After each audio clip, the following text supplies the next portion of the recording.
하나님의 사랑이 있는 곳, 사랑과 마음 상담센터에서 보내드리는 이른 아침 햇살 받기 프로그램입니다. 이 시간 나에게 말씀하고 계시는 하나님의 음성을 들을 수 있는 시간이 되시길 바랍니다.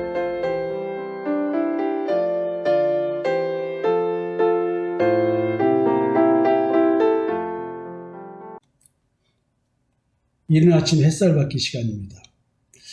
우리는 지금 주기도문에 대해서 살펴보고 있습니다. 제자들은 주님께 어떻게 기도해야 할지를 알려달라고 가르쳐달라고 요청을 합니다. 그리고 주님께서는 주기도문에 대해서 말씀을 하셨죠. 이렇게 기도하라. 그러므로 너희는 이렇게 기도하라. 도대체 이름으로는 뭐냐? 이것에 또 살펴봤고요. 주님께서 주기도문을 말씀하시기 전에 두 가지 말씀으로 지적과 권면을 하셨고, 끝나고 나서 5가지 말씀을 지적과 권면으로 이렇게 나눠서 말씀을 하셨습니다. 그리고 이제 우리는 배경에 대해서 살펴보고 주기도문에 대해서 이제 말씀을 나누고 있는데, 제가 개인적으로 주기도문을 보면서 의문이 생긴 점, 그걸 가지고 이제 말씀을 나누고 있습니다. 하늘에 계신 우리 아버지여, 이름이 거룩히 여김을 받으시오며 나라가 임하시오며 뜻이 하늘에서 이루어진 것 같이 땅에서도 이루어지이다. 오늘 우리에게 일용할 양식을 주시었고, 여기까지 이제 우리가 말씀을 나눴습니다. 그리고 어제 우리가 우리에게 죄 지은 자를 사하여 준 것 같이 우리의 죄를 사하여 주셨고, 이 말씀에 대해서 첫 번째 말씀을 드렸습니다. 이게 마치 조건적인 말씀처럼 들리잖아요. 내가 용서를 해야 용서를 받는다? 그럼 내 행위에 따른 용서지, 내가 만약에 용서를 안 하면 나 용서하면 받지 못하잖아요. 이게 무슨 얘기일까요? 라는 질문을 드리면서 그에 대한 답을 얘기하는데, 제가 뭐라고 말씀을 드리고 있었냐면은, 도리어 지금 주님은 자신의 양식을 하나님의 뜻이라고 했다라는 얘기를 하면서, 하늘에 계신 우리 아버지여 쭉 하면서 오늘날 우리에게 일용할 양식을 달라고 하는 이거, 어찌 보면 처참한 거잖아요. 오늘 먹을 끼니를 달라고 하니까 이게 그런 뜻이 아니다 라고 하면서, 이제 주님께서 하신 나의 양식은 나를 보내신 이의 뜻을 행하며 그의 일을 온전히 이루는 이것이니라 라고 하면서, 주님께서, 하나님께서 예수 앞으로 보내준 자는 단 한 명도 잃어버리지 않고 다 구원시키겠다고 하는 이것이 주님의 양식인 것처럼 우리도 이것이 우리의 양식이 된다. 나를 보내신 주님, 십자가의 증인으로 나를 보내신 주님의 뜻을 이루는 것, 이것이 오늘 내가 먹을 양식이다라고 하면서 이제 이 얘기를 연결하는데, 여러분들이 이 연결이 이렇게 해석하는 것이 잘 안 와닿을 수가 있어서 제가 카톡에다가 댓글을 좀 달아놨습니다. 이런 측면에서 어제 설교를 들어달라 이렇게 얘기를 했죠. 자, 이건 내가 용서를 해야 용서만 받는 조건적인 것이 아닙니다. 이것은 존재의 변화에 대한 이야기를 하고 있는 것입니다. 존재의 변화, 즉 내가 예수 그리스도의 십자가의 대속의 은총을 믿고 영적 정체성의 변화가 있는 자, 즉 새로운 피조물로 새것이 된 자, 거듭난 자, 그 자들이 할 수 있는 것이 바로 뭐냐면 용서라는 것입니다. 그래서 제가 지금 여러분들에게 어제 말씀드린 것이, 우리는 오늘도 믿음의 영적 전쟁을 한다. 왜냐하면 이 존재의 변화가 되지 못하도록 하는 마귀들의 역사, 귀신들의 역사, 그리고 오늘도 영적 정체성의 변화가 있지만 강대상을 붙잡고 있는 거짓 선자들이 귀신의 영의 가르침을 받아 귀신의 영을 받아들이게 만드는 메시지가 전달되고 있는 가운데 우리가 어떻게 믿음으로 굳건히 설 수 있는가? 이 얘기를 지금 사실은 한 겁니다. 사단의 일꾼들이 전부 복음의 의의 일꾼으로 가장하여 활동함으로써 참 하나님의 사역자들이 도리어 이단으로 몰리는 형세를 갖추게 된다, 이런 얘기를 했어요. 그래서 이제 바울의 고백, 고린도후서 11장 13절 15절에 그런 사람들은 거짓 사도요 속이는 일꾼이니 자기를 그리스도의 사도로 가져간 자들이니라. 이것은 이상한 일이 아니니라.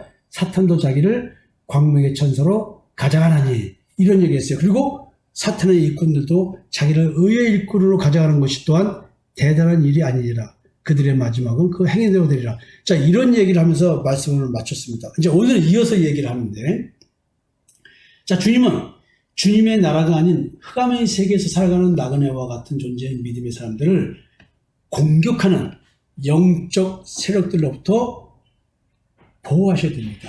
단 한 명도 잃어버리지 않고 심판날까지 인도하셔야만 합니다.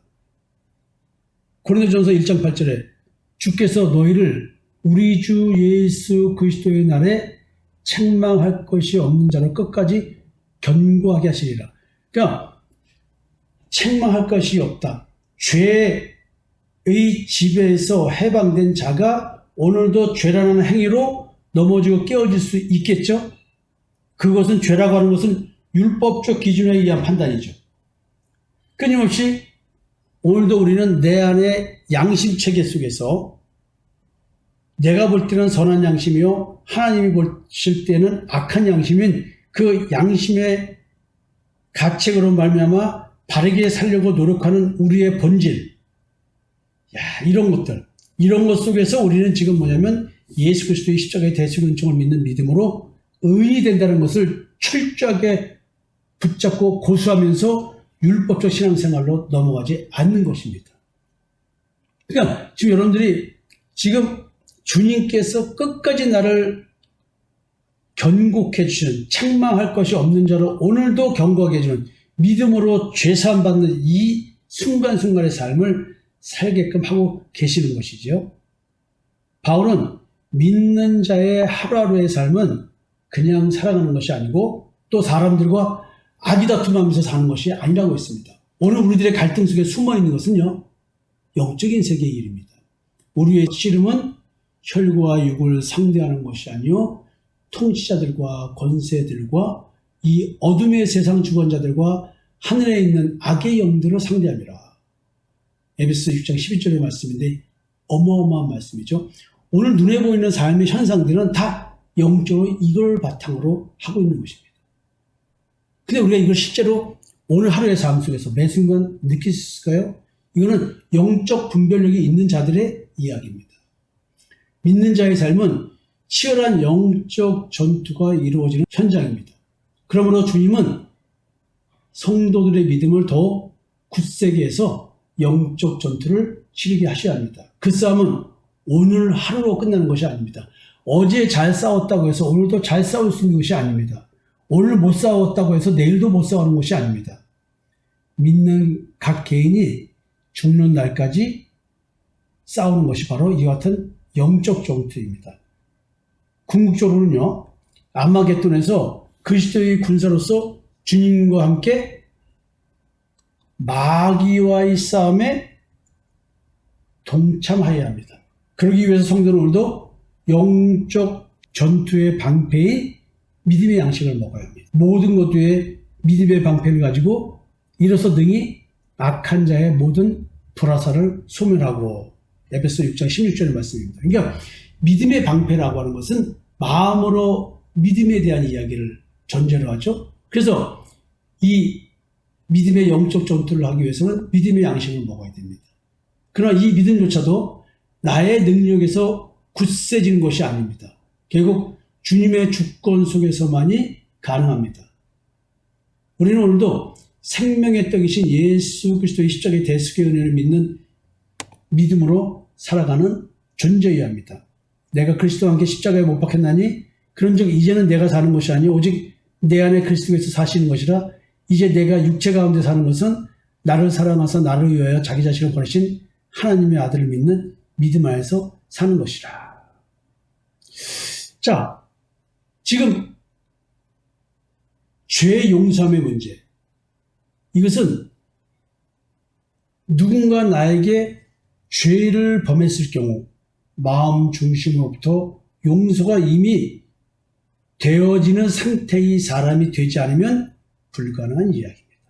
지금 저는 이 이야기를 하기 위해서 영적 전투에 대한 얘기를 했고 존재의 변화에 대한 얘기를 했습니다. 그러니까 내가 주님께 죄 용서함 받은 자이기 때문에 하나님의 마음을 가진 자고 그리스도의 마음을 가졌기 때문에 나에게 죄범한 자를 용서할 수 있는 힘이 있다는 거예요. 근데 여기서 전제 조건이 뭐냐면 도덕과 윤리적인 밖에서의 사회적 범죄에 대한 얘기를 하는 게 아니라 그 용서를 말하는 것이 아니라 복음을 전할 때 당한 일에 대한 이야기입니다. 복음으로 인한 이야기예요. 이 부분을 명확히 하셔야 됩니다. 율법주의자에게 복음을 전할 때 우리는 엄청난 공격을 받습니다. 그들이 범하는 그 죄를 복음을 전하다가 복음에 반응하는 그 죄에 대한 용서를 이야기하는 것입니다. 내가 복음을 거부한 자죠. 예수를 십자가에 못 박은 자죠. 그 죄를 용서받은 거예요.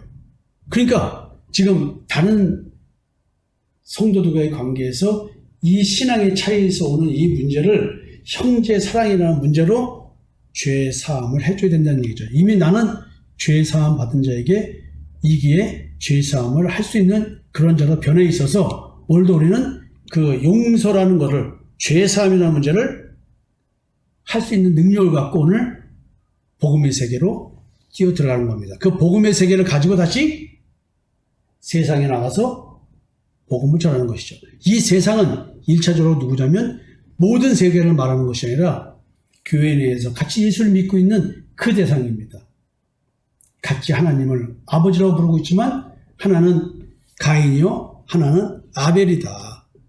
참으로 이 문제를 어떻게 해결하시겠습니까? 하나님은 이것을 형제의 사랑이라는 걸로 얘기한 것입니다.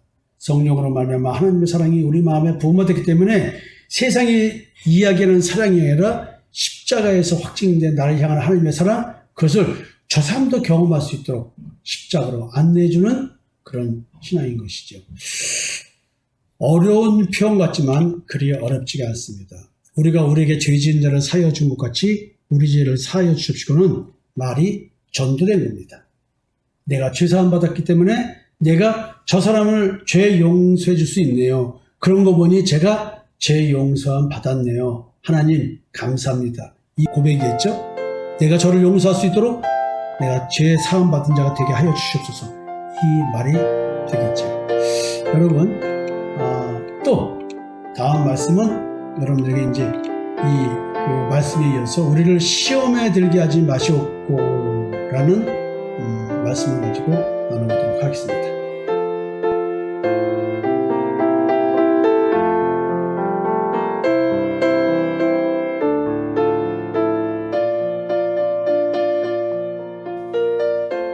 지금까지 사랑과 마음 상담센터에서 보내드리는 이른 아침 햇살 받기 프로그램이었습니다. 오늘도 말씀을 통해 자기 성찰이 이루어지는 여러분이 되시기를 기도합니다.